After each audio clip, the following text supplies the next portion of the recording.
So జనరల్‌గా ఈ మధ్య యంగ్ పీపుల్‌లో కూడా కనిపిస్తూ ఉంటుంది. మేము ఫ్రెండ్స్ మాట్లాడుకుంటున్నప్పుడు కూడా మా కాళ్ళలో ఏంటి రోడ్ మ్యాప్స్ వచ్చాయా నీ కాళ్ళలో అని మాట్లాడుకుంటూ ఉన్నాము.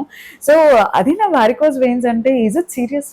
చాలా మందిలో ఈ వెయిన్స్ అనేవి గ్రీనిష్ గా ఉండి బ్లూయిష్ గ్రీన్ గా రైట్. ఉండి ఆ! ఒక నిజంగానే ఒక గూగుల్ మ్యాప్ లాగా రోడ్ మ్యాప్ లాగా అటు ఇటు హ్మ్. చూపిస్తా హ్మ్. ఉంటాయి. హ్మ్. బట్ మామూలుగా మన గూగుల్ మ్యాప్ అయితే ఏదో ఒక డైరెక్షన్ చూపిస్తా ఉంటది.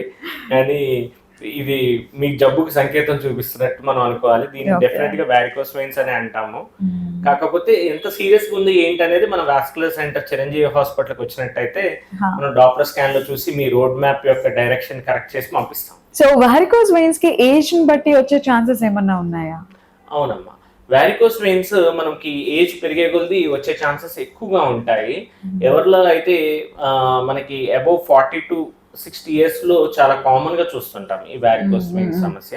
హ్మ్. బట్ ఈ రోజుల్లో యంగర్ పీపుల్ లైక్ అబోవ్ 30లో కూడా కామన్‌గా చూస్తున్నాము. ఎందుకంటే మన లైఫ్ స్టైల్ వల్ల ఎక్కువ సేపు కూర్చుంటాము, ఎక్కువ సేపు నుంచుంటాము. వీళ్ళ యంగర్ ఏజ్‌లో కూడా మనం చూస్తా ఉంటాము. ఓకే. డెఫినిట్‌గా వారికోస్ వెయిన్స్. ఓకే. ఎవరిలో అయితే genetical preponderance like family history ఉన్నాదో వాళ్ళలో కూడా ఎర్లీగా చూడడం అనేది జరుగుతుంది.